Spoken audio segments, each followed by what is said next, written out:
All right, today we're going to drop into a world you probably think you know inside and out.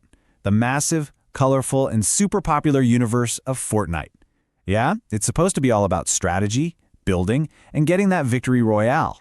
But behind the screen, the connections we make, well, they aren't always what they seem.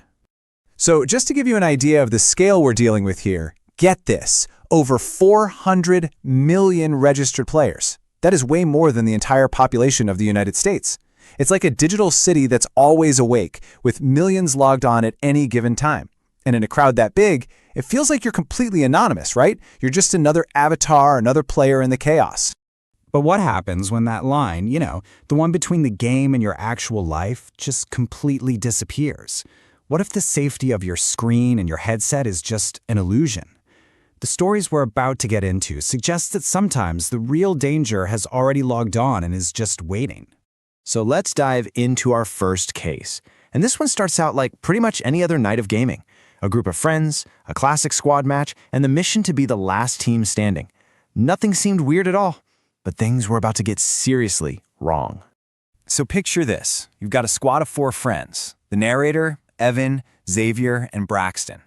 Evan's kind of the star player. He's leading the charge.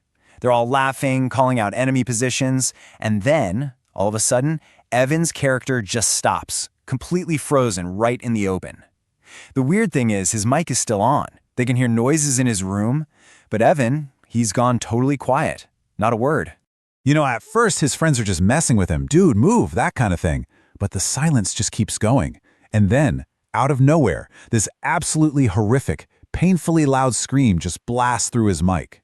But what's really terrifying is how it sounded. It didn't sound like he was screaming into the mic. It sounded far away, like it was coming from the other side of his room. Then they hear a door slam, and the line goes completely dead. So obviously they're freaking out. The narrator tries calling Evan like 5 times in a row. No answer. He lives super close, just 2 minutes away. So he doesn't even think. He just gets in his car and floors it. When he pulls up, the scene is just chillin'. All the lights are on, but the front door, it's just hanging wide open. He bolts inside, screaming Evan's name, and he finds him, upstairs, huddled under his bed, just completely petrified. And what Evan tells him next is just unbelievable. He says while he was in the middle of the game, he felt something, a tap from under his own bed. He looked down and saw a grown man hiding there the entire time. The scream his friends heard was him seeing the man crawl out, who then just calmly stood up, walked out of the room, and left the house. Okay, so that first story is just pure nightmare fuel, right? A physical threat that was already there, hiding in plain sight. Well, this next case, this one starts online, but it gets personal. Way too personal. It goes from just an annoying teammate to something much, much darker. So this next person, they're just trying to get some practice in, playing with randoms online. You know how it is. He gets matched up with this one guy who, after they lose, gets super insistent about playing again. The thing is, our narrator doesn't have a mic, so he can't respond. And for some reason, this makes the other player totally lose it. He gets hostile, starts hurling insults, just raging into his headset. Our narrator is just trying to ignore him, right? Just finish the match, block him, and move on. He's got the game volume up, trying to drown out the insults. But then, he hears it. A voice that cuts right through all the in-game noise of gunfire and explosions. And it says his full name. Not his gamer tag, his real full name. And just like that, total panic mode. First, he hears his name. He immediately checks his profile thinking, no way, I must have messed up. But nope, his real name is nowhere on there. He just yanks the power on the console. He has to make the voice stop. But a few seconds later, his phone buzzes. It's a text from a number he doesn't recognize, and the message is just his full name. So what just happened? There's actually a word for this. It's called doxing. It's when someone digs up your private info, your name, your address, and throws it out there to scare you or hurt you. The anonymous player had somehow done just that. When the narrator texts back, "Who is this?" the stranger replies with a new message, "Is this your address?" followed by his actual, real-life home address. He tries to tell himself it's just a messed up prank, He checks with his friends. They all swear it wasn't them. So he tries to sleep it off. But later that night, he's jolted awake by a sound, a tapping, a series of sharp, repeated knocks on his bedroom window. The digital threat had officially crossed over into the real world. He didn't even look. He just ran, locked himself in a bathroom with no windows, and stayed there until the sun came up.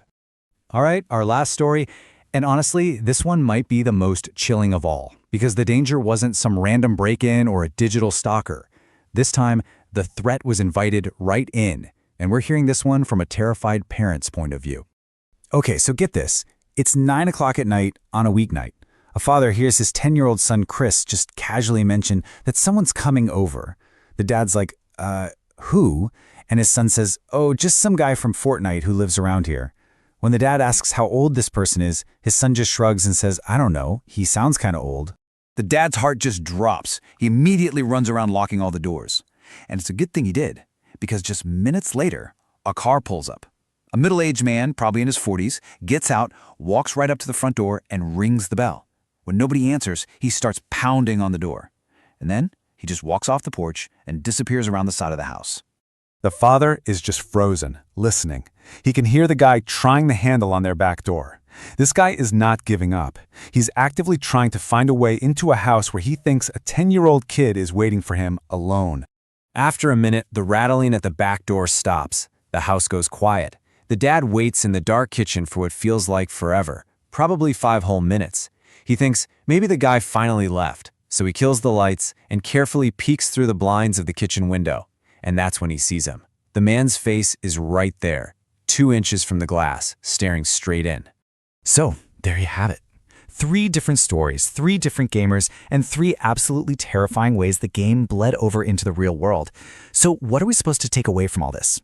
Well, for one thing, they totally destroy that sense of safety we all feel when we're just sitting behind a screen.